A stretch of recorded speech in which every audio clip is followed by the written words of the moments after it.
you're considering buying a home that's close to a local river, and I've heard that there's a potential for flooding. How can I find out if the home is in a floodplain? Well, that's a really good question. Thank you, Jason, for sending that in.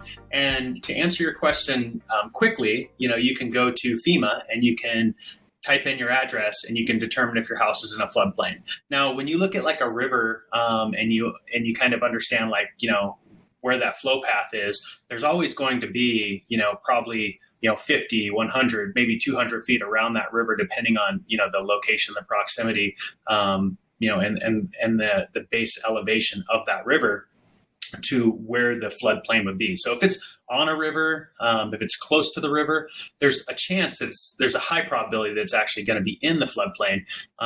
But if you are a little bit further out or you're elevated up higher, then there's a good chance that maybe you're not. And there's different levels to a floodplain. So like the ones immediately closest to the river, obviously are going to be in the highest level of the floodplain. And the further you get out away from that, the better off you are and the less flood insurance you'll have to pay. But there's a few things that you'll end up needing if you do have a house that's in a floodplain. And one of them is going to be, going to the FEMA site and checking to see where you're at in the floodplain. So you need to know which flood zone you're in.